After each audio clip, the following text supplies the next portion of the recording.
right, welcome back. This is we're past break at the meeting of the Board of the Civilian Police Oversight Agency. We are at item 11 on the agenda, serious use of force cases and officer-involved shooting. And I'd like to say a few words of introduction and a couple of words of apology. I tried to improve this process, and I think I'm hoping that we can streamline it. But just to give you some background on where the status of this is, we have something like 122 cases that we've gotten some kind of information on regarding these level 3 uses of force from APD.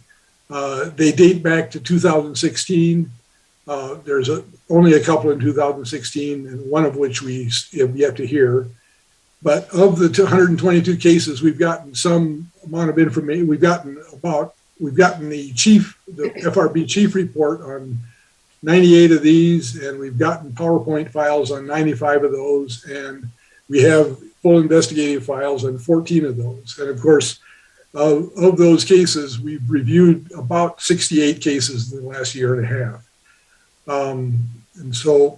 And one of the things that has been called to my attention by a couple of different sources is that we should change our focus to focus more on the outcome, our findings of the case, and a way to formally report those to the public, and as well as APD, the monitor, the DOJ, and the city.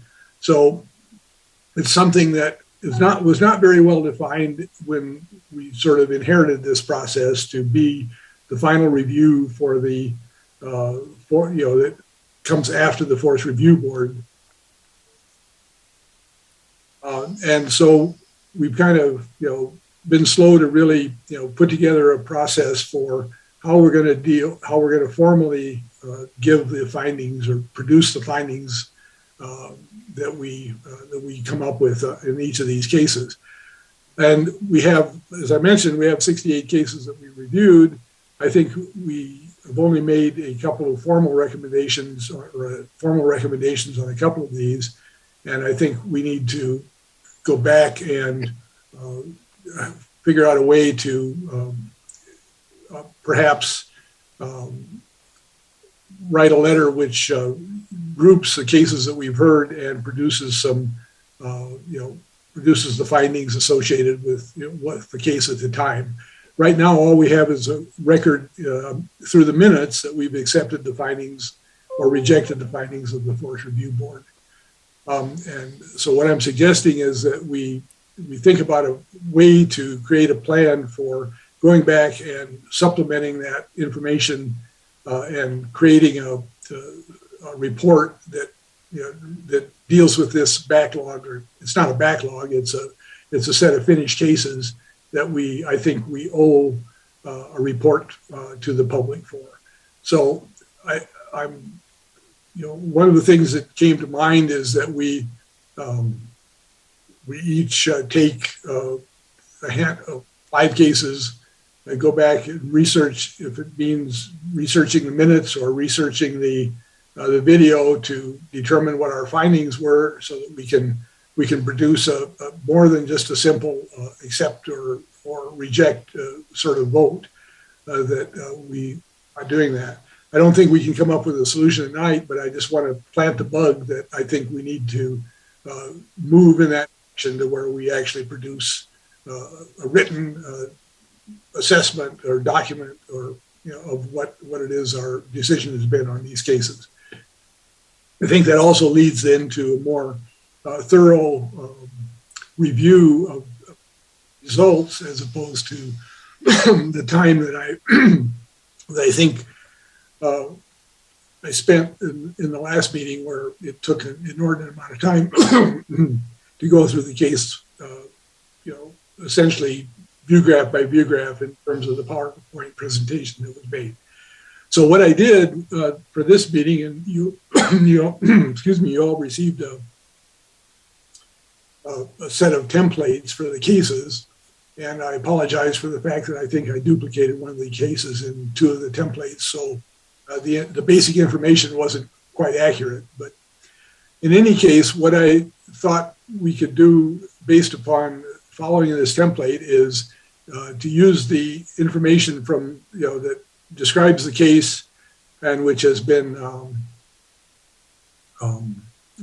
put out in the PowerPoint slide that deals with the sort of the setting for the case, and then go through the results, the things that we're here for, which is the dealing with the type, the force that was used, dealing with whether there was, whether there was de-escalation techniques that were used, which is part of the process for dealing with use of force cases, and then the constitutional elements of the case, the Graham factors, the reasonable, necessary, and proportional use of force, and then the application of these facts to the policy. So with that, I would, if there's any comments by the board as to how we should proceed or modify this process, I'd certainly like to hear them, because I think we need to improve the process. So, Member French, you have your hand up. I do. And Dr. Cass, I appreciate all the hard work you put in that template. It took me by surprise because we've never done that before. So I started going back and remembering the meetings I had been in, and I started doing a little, I never remember that. And you're right, the last few meetings, it took several hours to go over all those cases. But as you know, we just reviewed the ordinance. Well, and also I was looking at the CASA. But what is missing is, like, when Ed was here, Ed would go over all these cases and give us his recommendations. And I believe if I looked at one or two, he would have a letter ready for the chief. But also in our ordinance, it says the director shall prepare and submit findings and recommendations to the board relating to officer-involved shootings and serious use of force, and shall report on general trends. So before I can even look at these cases, because the director, I think, attends those FRB meetings, and it shouldn't be recommendations and review from a board member. It shouldn't be a board member going over all those cases, because we as a board should be reviewing them before we get to the meeting. But we absolutely need that review and recommendation by our executive director on what she finds, whether she concurs, whether she doesn't, why she doesn't. And I believe, and I know that's what Ed used to do. And then also it's in the CASA, that's what we're supposed to have, that the city shall implement a citizen police oversight agency that provides meaningful, independent review of all citizen complaints, serious use of force, and officer-involved shooting by APD. So before we can make any decisions, I saw your form. I won't be using that form because I don't think it falls within our duty to document. What we're supposed to do is read and listen to our reviews and recommendations from our executive director, and then decide whether we accept or don't accept that. So I think this process lately has been taken completely out of what the ordinance says and what the CASA says, but I could be wrong. So I'm going to ask for a legal opinion from Ms. Gooch, because on 9-4-16, and I think it's B2, that's what it says, that the director shall prepare and submit findings and recommendations on these cases. And that's what Ed used to do. So personally, I don't think we should be voting on this until we get that information. And so I'm going to ask before you. Thank you. I don't mean to cut you off, but I just wanted to respond in that we're trying to fill a hole here where we have cases that were before the FRB, and the former director who heard those cases no longer is here. So we don't have the benefit of the findings from his tenure, and so we're trying to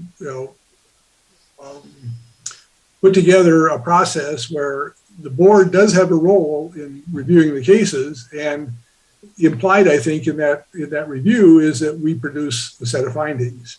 So I agree that we're lacking in terms of having the director's findings to help us in that regard, but it's the best we can do at this time because those force review meetings have been held in probably 80 or 90% of the cases. And so they weren't available. Director McDermott was not able to attend those. So that being said, I think it's still worth the, answering your question.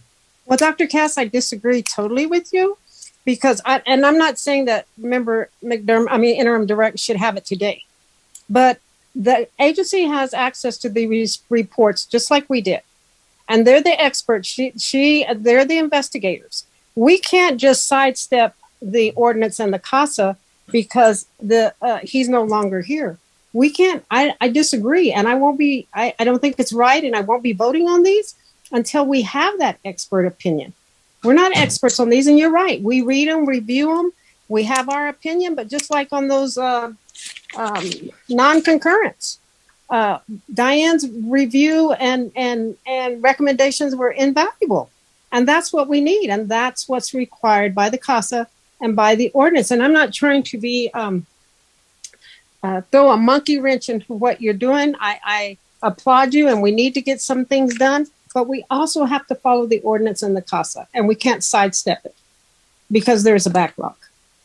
So that's my opinion. So I don't think that it's fair to the cases, to the complainants, or to the officers if we don't have that expert opinion and recommendation, review and recommendations as stated. So that's my opinion on this whole issue.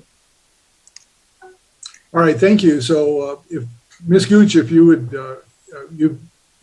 Member French has posed a question, and can you weigh in on this, please? Sure, Chair Cass, Member French. I need time to look into the issue. I can't render a legal opinion on something that is brought right now on what the ordinance says and how to interpret, given the fact that the director that was on the FRB for these cases is no longer here.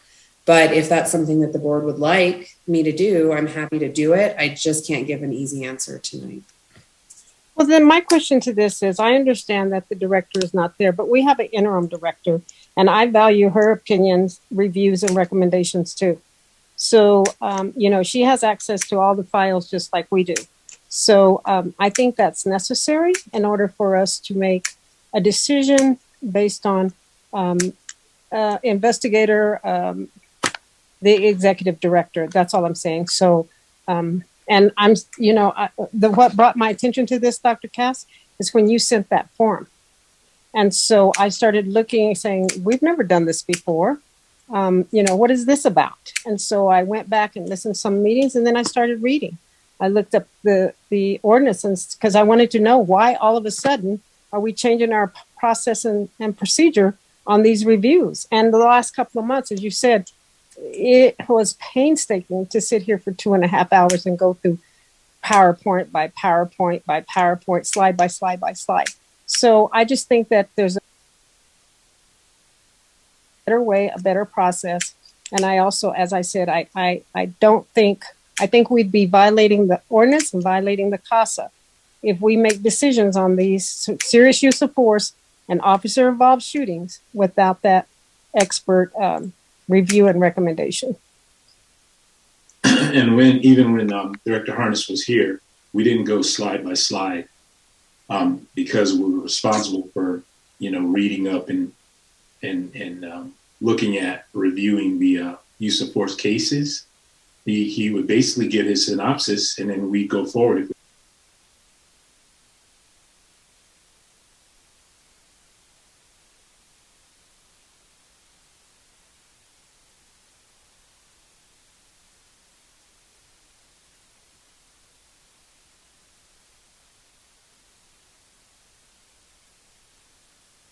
Any questions or any discussion, we do that, but then we move forward with it as opposed to reading through every single slide and everything's going. But he did give his, I went back and listened to the things. He did give his review. He did give a review. That's correct.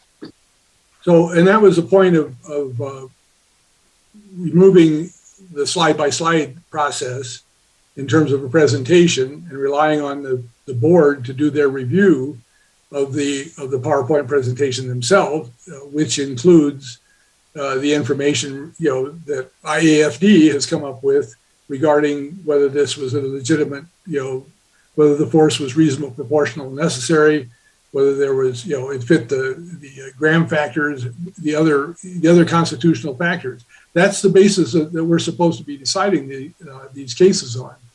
And so this isn't a new process.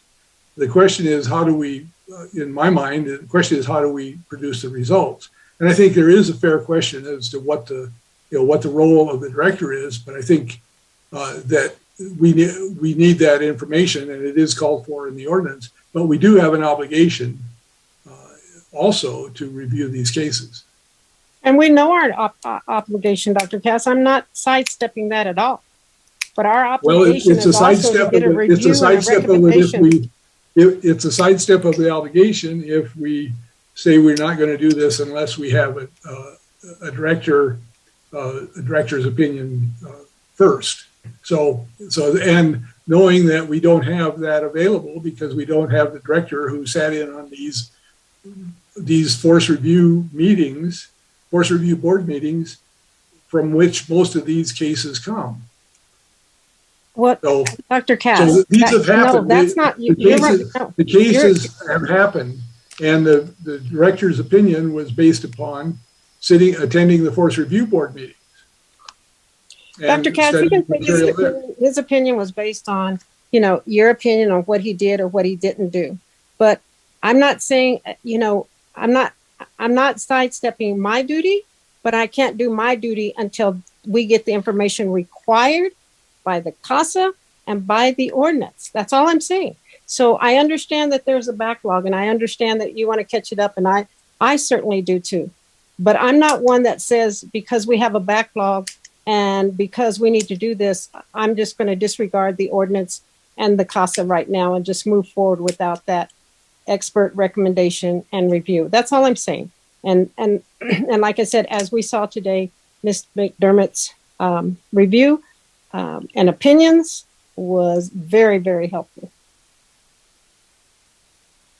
Agreed.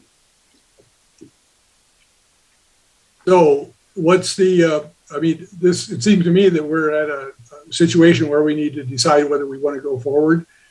We can, the option is to, review these cases as presented, or to table this until we receive a legal opinion as to whether we can move forward with regard to, and satisfy the CASA. So if that's a legitimate question, then I need to hear the sense of the board as to what they want to do. The cases were reviewed by the board. I'm assuming everyone here that's on the board has reviewed the cases. Is that a safe statement or true statement? I'm sorry, I didn't hear what you said. Has everyone on the board reviewed the cases? All right, let's assume that's true, and then continue, please. So we're talking about this process, and the way I see it is, if we've reviewed it already, then basically we just need the summary of the findings that's come out. If we have any questions about that, just like we did before when Director Harness was here, we could ask the questions.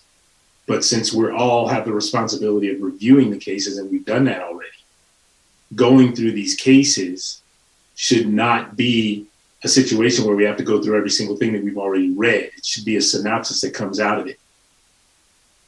And that's exactly what I suggested. I think that Director McDermott is more capable of, looking at any cases that are supposed to come up. For example, these 6 cases that are supposed to come up, or 5 cases that are supposed to come up, taking a look at those, what that review was, or should I say what that summary was. And if she does have an opinion on it one way or the other, which she tends to weigh in whenever, there are things to be said from the director's point, to weigh in on those. And I'd like to hear Director McDermott kind of comment on this one, what she's saying.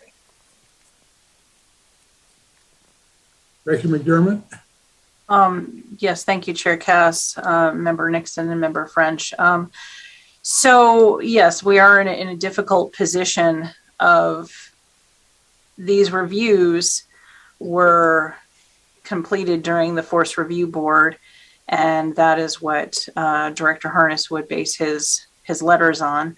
I don't have the benefit of those meetings, so my review would consist essentially of looking at the minutes of the case. I'd have to explore whether or not I would have the ability to go back and pull the materials and try and do some sort of an assessment for these cases. But,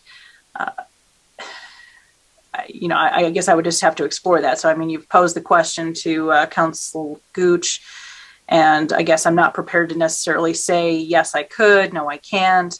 It's just there is a gap basically between the situation. So I guess that's what I'd say, is that it would be difficult, let's put it that way, for me to go back in time and try and review the cases and come to some sort of a conclusion when I didn't have the benefit of the materials, since I do have current FRB cases that I am having to review on a weekly basis. So it's difficult for me to go back in time and add that to the workload. I'm not saying it's not impossible. I would have to figure that out and figure out if that's an option, if that's possible. More likely the review would be based on the minutes. So the board actually has more of a benefit than I do when it comes currently to these cases, and that you have reviewed the materials and have that. The minutes would be mostly what I would have to rely on in terms of that without going back. So again, trying to balance workloads, I'm not sure, but it's something that I guess, we could figure out if there's some sort of leeway with the ordinance, like you said, with Councilor Gooch talking about that. So, Diane, I'm not trying to put you on the spot. Don't get me wrong. It's just when Dr. Cass sent that document, I started doing a little more research. But I just have one question for you. Do you have all the same material we have on these cases? No, I don't actually. I could get it, but I don't review it. I don't have it currently. But you have access to it just like we do. You can go on the share drive and all those different places. Just because you upload the information, you have access to the same. I don't actually upload that information. That's coming directly from APD. The only thing that you're receiving from me is when APD advises that there is a case that has been redacted, and that you've requested as a board to see the videos, and those are redacted. Then I have the mechanism. I'm told by APD, hey, this case is done. The videos are redacted. Please share the videos with the board. So that's the only thing you're receiving from me.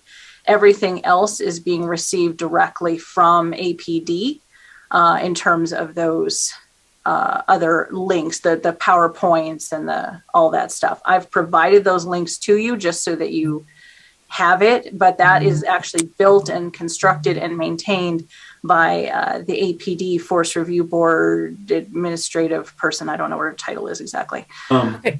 I understand what you're saying, but what I'm saying, if you provided us with the link, you also have access to the link, correct?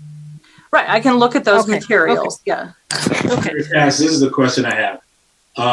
The sessions that Director Harness sat in on, was he able to render his findings on the backlog? Or is there anything that's outstanding at this point that he has not rendered an opinion on? He only is an observer at the Force Review Board. The only time he renders an opinion is when the case comes before our board. And he prepared in advance of our review of the case, he would prepare his findings based upon his experience with the Force Review Board that heard that case. So there are cases out there that he has not rendered an opinion on yet for us on our side. None of the cases that the cases that he's rendered an opinion on are the ones where he was here as a director and we heard those cases. So I can't tell you what number that is, but you can look at the at the minutes and see which cases were reviewed when he was the director. And at that time, he had a summary, or he had prepared his remarks on each of those cases. So that's where, and the cases which he sat in on the Force Review Board, which we have not yet heard, there's no record of any of his findings on those cases that we've found, or that Director McDermott has found. Okay. So based on what Member French is saying, can we have council weigh in on that? I think she just said that she needs time to research it. Right. And just so that you're aware, like, so the FRB process, basically the FRB chair polls the members and asks, have you reviewed the file? So kind of what you just suggested, Member Nixon, that everyone says, yes, I've reviewed the file. Yes, I've reviewed the file. And then you would be in the position to discuss it. And I understand what Member French is saying is that there is this portion of the ordinance that is saying that the director has these findings. So I guess, that's just something that would have to be explored. But as to having current letters, at least as Chair Cass had mentioned, we haven't necessarily located any that were available that I can share with the board. Maybe we need to try and find further, but I don't have that, at least at the disposal that I'm aware of right now. In terms of going back in time and trying to review the materials for all those various FRBs. Again, I just would have to figure out if that's something that is possible with everything else. So it's just a discussion that I guess we could continue to have, but you do have these cases tonight that in theory have been reviewed, and as you did the previous couple of months. So. Okay, so in the event that we get another director, then isn't that director going to be in the same position? So what are they supposed to do to address these? For a time, that is going to be the case. So don't have an answer for you exactly as to how to remedy it until we decide if there's some sort of a workaround, I guess. Or the board can basically decide, yes, we're going to do this, kind of as Chair Cass has recommended, at least for tonight. So just one other point, and this is a process that the board voted on and approved. So it's not a new process. We have conducted it several times in current situation. Could you tell me when did the board vote and approve on this? Because this is the first time I saw your document. Dr. Cass, maybe that was before the time I got on the board. I can't give you the exact date, but we've been doing this for a year and a half. I've never filled out that form you have. Never. No, and that I've produced that form within the last week or so. So, but it's a reflection of what is of the process. It's simply a reflection of the information, the standards by which we review the case. And I also produced a review process that summarizes the evidence and the complete process that is in SOP 258, which is the Force Review Board. Those were circulated to the board as well. So the process has been out there. It's been exercised. It isn't a new process. We're having to do a workaround because we have a change in directors. But it's, it is what it is. I agree with you. I think the process has been here for a year and a half, but it's not the process that we witnessed last meeting. And we're not talking about repeating that. The last couple of meetings. Indeed. We're not talking about repeating that. To streamline it, I recognize that was a problem. It took a period of time. But if you also happen to believe this is one of the most important pieces of work that the board does. This is what we are about. This is about constitutional policing. Constitutional policing deals with use of force, essentially. It deals with arrests. And I agree with you, Dr. Cass. and That's so, the reason I think we should skip and I steps. don't believe it's a fair objection to say that we spent too much time on this, because we just now spent approximately an hour and a half, I would say, on the on citizen complaint cases. It's a similar sort of situation. So I mean, you can object to the process, but it's not a new process, and it's something that we've exercised in the past. There's no objection to the process. I think that that's erroneous. Nobody's objecting to the process. We realize and we all agree that we need to do this.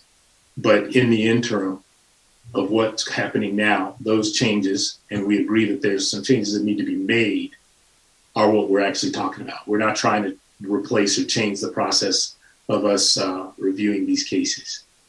But there's a much more of a streamlined way of doing that. And I don't think we have to read through every single slide in order to do it. And that's exactly what I've addressed. That's exactly what I've addressed, and I've tried, and I've repeated now, that we're not going to go through every slide. I gave you a summary, and the rest of this is up to you to fill in the blanks. And if you choose not to, fill in a blank, then that's your choice. That's your decision. If you choose not to judge the case based upon the factors by which it's supposed to be judged, according to determining whether it's a constitution meets a condition of constitutional policing, then I contend that that's a decision that you're making that's contrary to the intent of this case review. And I disagree with that, because I don't feel like I have to answer every single thing according to what your template is set up, especially when I've already reviewed the cases. Now, there may be some things that I disagree with, like we've done in the past, where I can bring that up or address that as need to. But no, I have no desire whatsoever to go through your template and say, well, I've got to fill out every single thing. The things that come to me, because I'm reviewing the case and I'm reviewing the slides and I'm reviewing the videos and everything like that with the use of force, then what we've done before said, hey, this has been reviewed. These are my findings. These are my concerns. And then we've come up with those. I like the idea of the template because, the stuff is right there to look at. It's a good reminder. But as far as whether or not I answer every single one, it's not a determination as to whether or not I thoroughly looked over that use of force case. And I appreciate that. The template is not intended for you to have to fill in every blank. It's intended as a guide, just as you described it. However, the standards by which use of force cases are reviewed have been laid out by essentially under the guidance of the monitor team, and as to how these are going to be presented and reviewed by the Internal Affairs Force Division. We've also received the training as to how those cases were to be what the Force Review Division did to arrive at their findings, and we were then trained as to to interpret or be able to follow through on what they had done. There's an extensive, I believe that's part of the training materials that you receive. So we have a process that's been laid out for us. Dr. Cass, I would like to say something. I think you're taking what I'm saying out of context. I'm not saying that we shouldn't review. I'm not saying that we don't have the knowledge to review. What I'm saying is the executive directors, and these are supposed to be the expert investigators, the executive director has some pretty high MQs because we value their opinion. And it's part of this process. And you can't skip it. You can't skip it because we're behind. And I agree. And I've reviewed every one of these cases. I have. I've looked at the video. I've done them all. But yet I'm here, but I still need that expert review and recommendation as a cause. I'm not trying to get around our duty. Absolutely. It's the same process. We review all the cases, we read them. The part that we're skipping is the review and recommendations from the ED at this time. That's all I'm saying. And we did it the last two, and then I'm not happy. As you know, people watch these meetings all the time, and they read the CASA, they read the ordinance, and that's all I'm saying. I'm not trying to get out of work. I'm not trying to stop to do it, but I am a person that reads the rules and goes by black and white. I don't find ways to circumvent. I don't find ways to skip steps. And so, I've read all of them and reviewed all of them. But I just want to bring it to the attention of what the ordinance and what the CASA says. And so that's all I'm saying.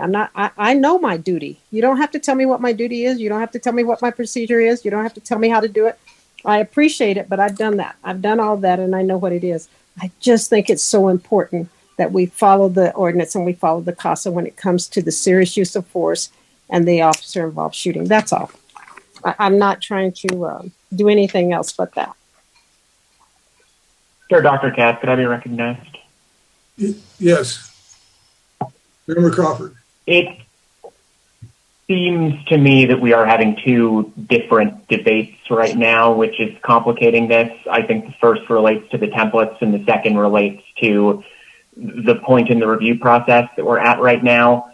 As to the templates, it feels to me like there have been complaints for the last 2 to 3 meetings that this process was taking too much time in the meeting. I tend to agree that reading the Force Review Board presentations in the meeting is not productive, but it does seem like Chair Dr. Cass introduced the template as an effort towards, providing a faster way to get through that process. I did not understand Chair Dr. Cass's email to make this a mandatory process or board policy, and that would require a vote of the board anyway. I was of the understanding this was just an effort at providing a work aid to get through those reviews a little more quickly. I don't know that I completely love the template, but I appreciate that effort by Chair Dr. Cass, and I don't know that we need to have a long discussion about the templates themselves unless there is a proposal to make it board policy, which would be sort of a different matter. And I guess we could cross that bridge when we came to it, but I just don't think we really need to have that discussion at the moment. When it comes to the point that we're at in the process, I understand that the ordinance obligates the executive director to make a recommendation. It seems to me that has not happened because of turnover in that position, which is unfortunate, but it's the kind of thing that happens and will, foreseeably happen again. I don't think we can really go back and fix that at this point. It's maybe a separate question of whether or not we want to task the current executive director with sort of going back and retrospectively trying to review the Force Review Board, work. I question whether or not that would be a productive use of the executive director's time, given that I don't think that the executive director has access to any materials that we don't. I'd be willing to wait for council's opinion on whether or not there might be any ordinance obligation to do so. It's just given the knowledge that, or especially given the knowledge that there are already kind of workload and staffing limitations that exist, I'm wary of giving the executive director a new task of kind of repeating work that was unfortunately missed, but that was kind of missed by someone else in another time. And we've kind of lost the opportunity to really have the executive director participate in the Force Review Board and then render an opinion on those cases at this point. Thank you.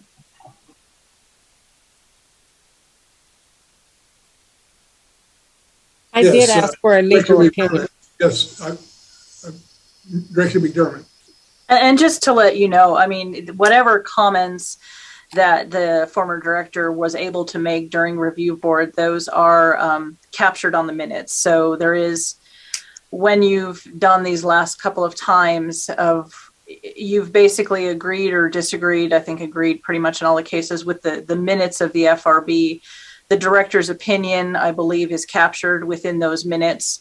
So in essence, you do have that as best. It may not be in the form of the letter, but it is his opinion, I guess you'd say, is reflected in those minutes as far as I know. I would have to go back and look at those minutes, but I believe all those minutes, if he was in attendance, you know, his opinion, his comments, his whatever are reflected. So in my mind, and again, we're talking about legal opinion, but in my mind, you do have what you're asking for, just in a slightly different form, if that makes sense.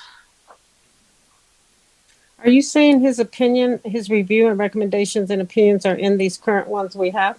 Is that what you're saying, Diane, the ones we're reviewing tonight?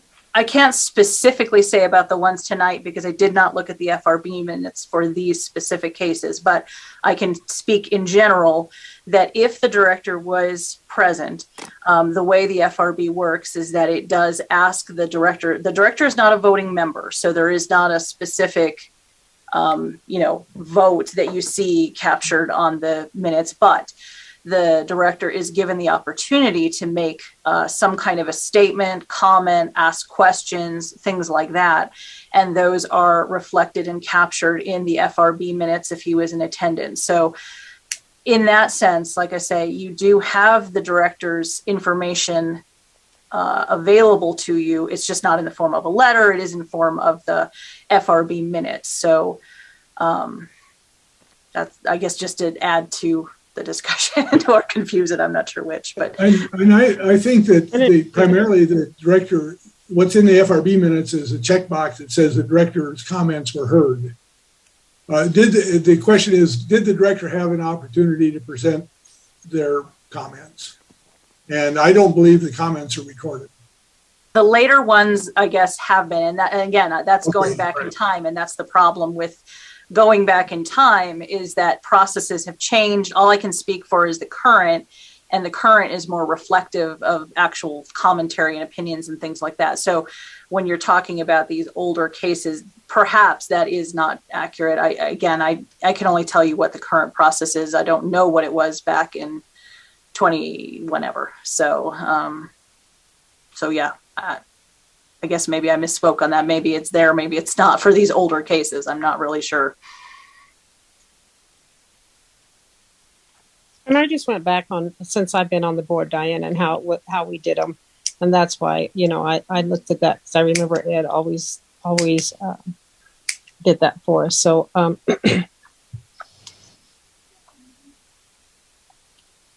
all I'm doing is I just want to make sure, because these are serious use of force and officer, that we're proceeding and following our procedure and proceeding as we should.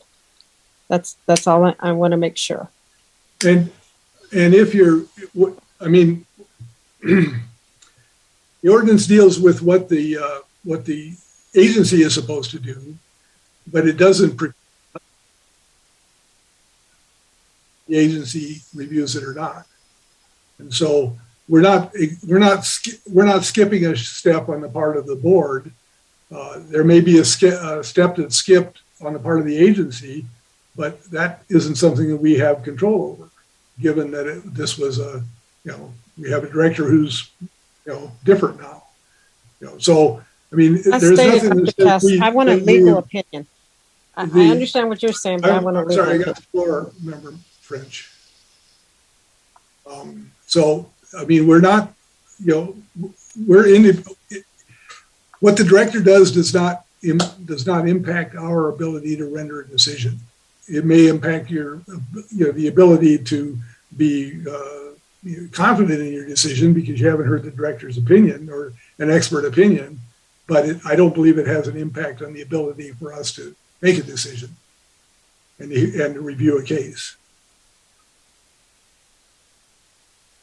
The question is how to proceed from here. And, it seems like the sentiment of the board is that don't wish to review the cases until they've heard a legal opinion regarding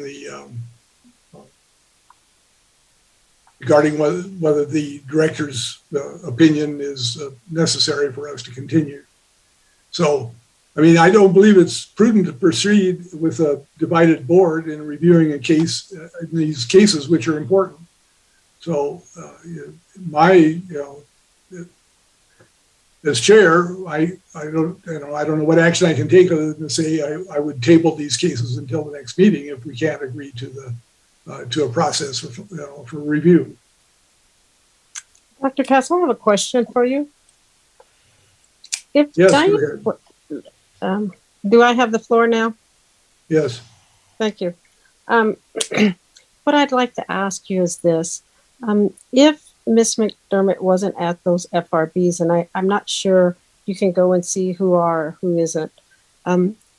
If these cases are old, I would respect, and maybe it's not a non-biased or a neutral opinion, but I would also respect somebody from the FRB to come to our meetings if possible. If we have any questions or anything else like that, they would be able to do it until she can catch up on the cases. I don't know if that's allowable, but I just think that we need that inside information and that, don't come up with a problem unless you have a solution. So, that's what I always say. So I'm just wondering, would that be possible too? In my view, that violates the spirit of this review. Okay. Okay, then drop it. We don't have to discuss it anymore. I understand what you're saying. Okay.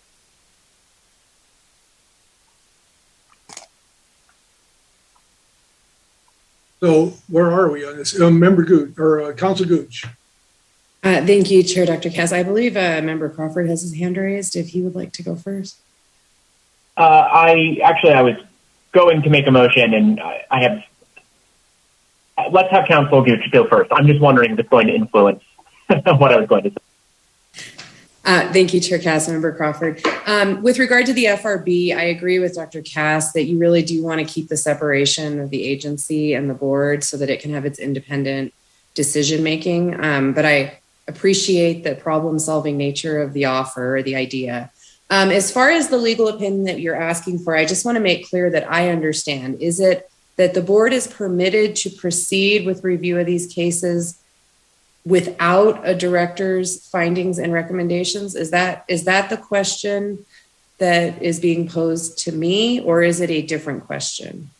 That's the exact question that I was proposing. If you look in the CASA, I think it's paragraph 247, but on our policy and procedures on 9-4-16, and I think it's B2, where it says the director shall prepare and submit findings and recommendations to the board. And that sort of thing. If we can proceed and disregard that for now, and you say it's okay from a legal opinion, then I'm good with it. But I just want that legal opinion. If we can, like you said, our meetings are watched and people read the CASA, they read the ordinance, and I need that from you so that we won't get somebody complaining or saying that we're not following the ordinance like we always get. Okay, so I will look into that on behalf of the board, but just from reading the ordinance, it talks about director duties, but it doesn't tie the board in that particular provision. So it could be that we have an out of compliance director position due to the turnover, but I need to look to see if that would impact the board. I don't believe it should or could, but I will look into that. Thank you for clarifying the question.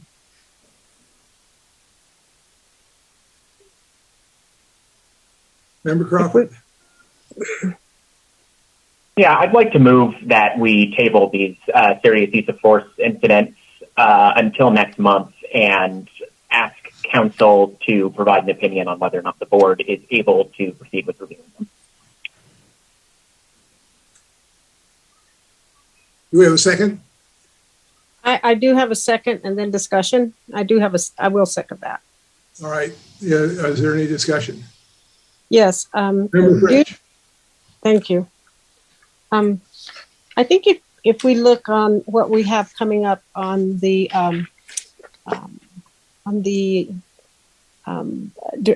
directors, looking for a director, for that audition, interviews, etc. I think we do have a special meeting coming up, and I would like to get that legal opinion as soon as possible. And if we can, if it's put out on the open meetings, if it's posted, that we review these cases at that meeting, if it's agreed upon, instead of waiting until our March meeting, and still schedule these cases that you have for March for that March meeting. So that would be my suggestion. And so that we don't get further behind in these reviews.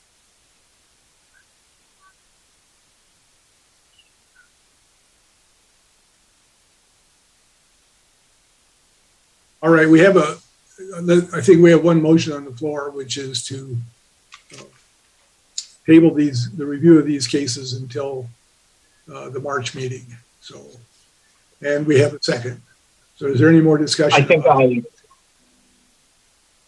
I think I said to table until next month. I'm willing to, take it as a friendly amendment that I'd be happy to reconsider this at a special meeting if there is one that happens before the next regular meeting, and if we're able to get it on the notice agenda. Yes, Director McDermott. Yeah, I mean, just with the quick caveat in terms of availability to be able to host a special meeting, we would have to check the availability for GovTV and things like that. So I just with that caveat that we have to find an appropriate date if that's what the board wishes to do. And it may not always be possible, but we'll try. To be clear, I guess perhaps Member French might disagree with me, but I guess I wouldn't propose that we hold a special meeting for this purpose. More that if we plan one to deal, for example, with hiring a new director, then we can pick this up at that time as well. Okay, and we can discuss that in the timeline for the executive director. But I appreciate you accepting that that amendment to your motion. So we have a motion on the floor to table these cases until the next meeting of the board, special or regular. And is there any further discussion? Chair Dr. Cass, for clarification, didn't that motion include clarification from legal counsel? Was that included in Mr. Crawford's motion? Yeah. Oh. Go ahead. Member Crawford, did you answer that question? I didn't hear. Yes, sorry, that is included. Thank you. All right, so seeing no further discussion, Ms. Barella, would you please call the roll? Member Crawford? Yes. Member French? Yes. Member Dr. Cass? Yes. Member Nixon? Yes. Thank you. That motion passed on a vote 4-0.